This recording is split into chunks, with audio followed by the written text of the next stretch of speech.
CBI তদন্তের নির্দেশ supreme কোর্টের মুখ্য সচিবের, ডিজিপি ডিএম এসপি কে শোকজের নোটিশ। দেখুন, কালকে যে ঘটনা ঘটেছে অত্যন্ত ভয়ঙ্কর ঘটনা। প্রায় 7 জন জুডিশিয়াল ম্যাজিস্ট্রেট তারা সেখানে উপস্থিত হয়েছিলেন। তাদেরকে যেভাবে এক কথায় বন্ধক বানানো হয়েছিল এবং বন্ধক বানিয়ে নিয়ে যে সমস্ত উগ্র মানসিকতার লোক যারা তারা সেখানে আন্দোলন করছিল এবং তাদেরকে যখন এমনকি জেলার এসপি প্রথমে 8 ঘন্টা সেইভাবে পুলিশ কোনো ব্যবস্থা নেয়নি, তারপরে যখন পুলিশ নিয়ে বেরিয়ে আসতে চাইছিল তখন প্রত্যেকটি গাড়িতে ভাঙচুর করা হয়, এমনকি ফেরার পথে বাঁশ ফেলে দেওয়া হয় যাতে জুডিশিয়াল ম্যাজিস্ট্রেটরা ফিরতে না পারেন। মহিলারা ছিলেন তাদের মধ্যে, তাদের প্রত্যেকের গাড়ি ভাঙচুর করা হয়। তো এ তো একদম সিপিএম আমলের যে অনিতা দেওয়ানের ঘটনা, সেই অনিতা দেওয়ানের ঘটনাকে স্মরণ করিয়ে দিচ্ছিল, যে বিচারপতিদেরকে বের করে তাদেরকে খুন করে ফেলা পিটিয়ে। এটাই উদ্দেশ্য ছিল এই হুলিগ্যান্সদের, এই দাঙ্গাকারীদের।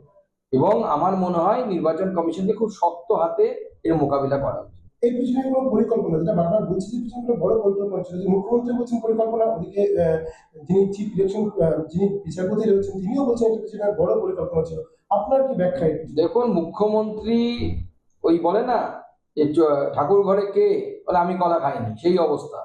পরিকল্পনা মুখ্যমন্ত্রী চাইছেন যে রাজ্যের কোনো একটি জায়গায় একটু গুলি চলুক, ঠিক শীতলকুচির মতো অবস্থা তৈরি হোক, বিশেষ করে মুসলিম সংখ্যালঘু এলাকায়। তাহলে পরে ওনার ভোটটা কনসলিডেট হবে, যেটা 21 সালে হয়েছিল। মুখ্যমন্ত্রী মুসলিম ভোট নিয়ে চিন্তিত আছেন, কারণ মুসলিমরাও ঠিক করেছে এবার সবাই তৃণমূল কংগ্রেসকে ভোট দেবে না। মুখ্যমন্ত্রী প্ল্যানিং করছেন এবং মুখ্যমন্ত্রীর উস্কানিতে এই ধরনের ঘটনা ঘটেছে। গতবারও মনে করে দেখুন, 2021 সালে মুখ্যমন্ত্রী বলেছিলেন বুথকে ঘেরাও করবে, সিআইএসএফ কে ঘেরাও করবে। শীতলকুচি যে গুলি চলেছিল, শীতলকুচিতে অপ্রীতিকর ঘটনা হয়েছিল, মানুষের জীবন চলে গেছিল। এবারও তাই, মুখ্যমন্ত্রী মানুষকে উস্কাচ্ছেন, বলছে বাড়িতে যা আছে ঘটি বাটি সব নিয়ে বের হয়ে আসুন। আর তারপরে এই ঘটনা ঘটছে। মাননীয় মুখ্যমন্ত্রী চাইছেন একটা ভয়ঙ্কর ঘটনা ঘটুক। স্যার, এদিকে বলছেন যে প্রধান বিচারপতি আরো বলছেন যে সব থেকে দুর্ভাগ্যজনক হলো যে আপনার রাজ্যে সবকিছু নিয়েই রাজনীতি হয়। আদালতের নির্দেশে যে মানার ক্ষেত্রেও দেখা যায় রাজনীতি। অ্যাডভোকেট জেনারেল কিশোর দত্তকে উদ্দেশ্য করে প্রধান বিচারপতি মন্তব্য। দেখুন, এই মন্তব্য তো শুধু কিশোর দত্তের প্রতি নয়, এই মন্তব্য হচ্ছে মমতা বন্দ্যোপাধ্যায়ের প্রতি, মমতা বন্দ্যোপাধ্যায়ের প্রশাসনের প্রতি। ভারতবর্ষের যে সাংবিধানিক পরিকাঠামো, সেই সাংবিধানিক পরিকাঠামোতে পশ্চিমবঙ্গ এই মুহূর্তে একটা বড় চ্যালেঞ্জ হয়ে গেছে। এমন এমন ঘটনা পশ্চিমবঙ্গে ঘটছে, সংবিধানের প্রণেতারাও তারা ভাবেননি যে এই ধরনের ঘটনা হলে কি হবে, আমরা কি নিয়ম লিখে যাব, কি আইন করে যাব, সেটা তারাও করে যেতে পারেনি। এমন সব ধরনের ঘটনা মুখ্যমন্ত্রী এবং তার দলবল ঘটাচ্ছে।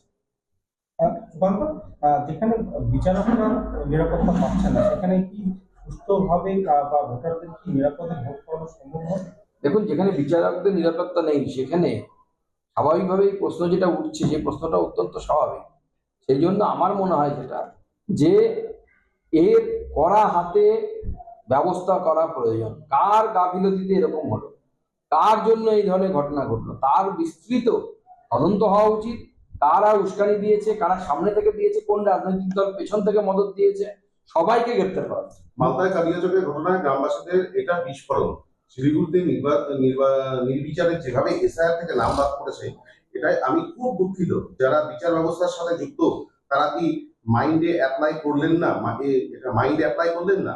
আমিও আইনের ছাত্র, আমার দাদাও বিচারক ছিলেন, এমনটাই মন্তব্য করলেন নমিনেশন জমা দেওয়ার আগে শিলিগুড়ি গৌতম দেব।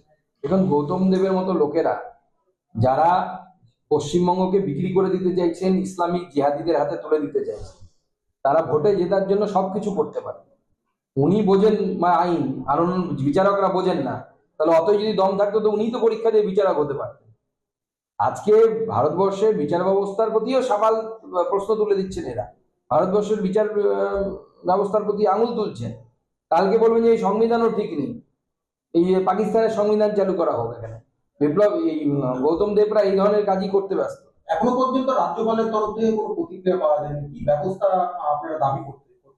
দেখুন, ভারতীয় জনতা পার্টির রাজ্য নেতৃত্বে এই বিষয়ে কথা আমায় কেউ কিছু বলেনি। মোথাবাড়ি কাণ্ডে প্রতিক্রিয়া তৃণমূল নেত্রী, মুখ্য সচিব জানায়নি গেম প্ল্যান রাষ্ট্রপতি শাসনে সাগর দিঘি থেকে, এমনই মন্তব্য মমতা বন্দ্যোপাধ্যায়েরই গেম প্ল্যানে পুরো বিষয়টি হচ্ছে। মমতা বন্দ্যোপাধ্যায়ের উস্কানি এর পেছনে দায়ী, মমতা বন্দ্যোপাধ্যায় এর পেছনে দায়ী। তিনি আরো ওখান থেকে বলছেন কেউ মাথা গরম করবেন না, ইমামদের বলবো কথা বলুন, কেউ যেন উস্কানি না দেয়, কোনো দাঙ্গা যেন না হয়। আমি দাঙ্গা সমর্থন করি না মুর্শিদাবাদের সুবি থেকে, এমনটাই মন্তব্য।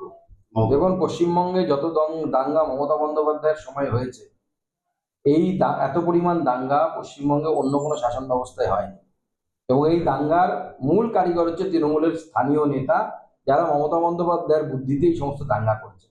সমস্ত এই যে ইমাম যাদেরকে মুখ্যমন্ত্রী যাদেরকে বা আহ্বান জানাচ্ছে, এদের সবার টিকি তো মুখ্যমন্ত্রীর কাছে বাধা আছে। এদেরকে দিয়ে কিন্তু মুখ্যমন্ত্রী যখন প্রয়োজন হয় তখন দাঙ্গা করায়, হিন্দুদেরকে ভয় দেখানোর জন্য।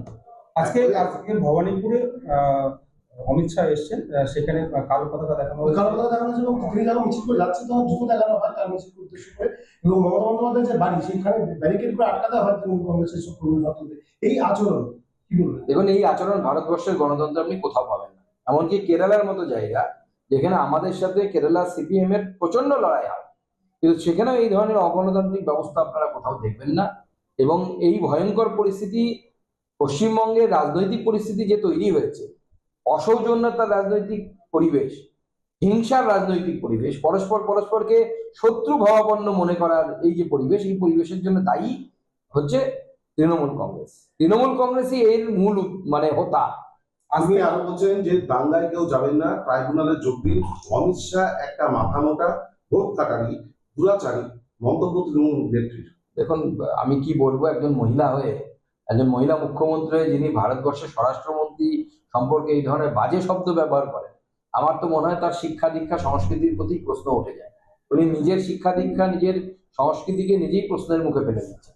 আজ থেকে ট্রাইব্যুনাল চালু হচ্ছে না, অবসরপ্রাপ্ত বিচারপতিদের একাধিক প্রশ্নের জবাবে নিরুত্তর কমিশন, কি বলবেন? আজ থেকে হচ্ছে না। দেখুন, ট্রাইব্যুনাল তো চালু করার কথা হচ্ছে সুপ্রিম কোর্ট ট্রাইব্যুনাল চালাবে।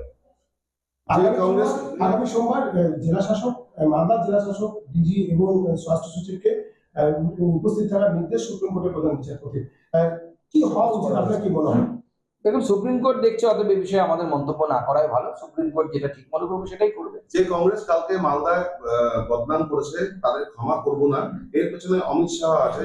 মানুষের ভোটাধিকার ফিরিয়ে দিন সুখী জনসভা থেকে, এমনটাই মন্তব্য মমতা বন্দ্যোপাধ্যায়। দেখুন, মমতা বন্দ্যোপাধ্যায় চাইছেন বাংলাদেশ থেকে অনুপ্রবেশকারী যারা ঢুকেছেন তাদেরকে ভোটাধিকার পাইয়ে দিতে, রোহিঙ্গাদের ভোটাধিকার পাইয়ে দিতে।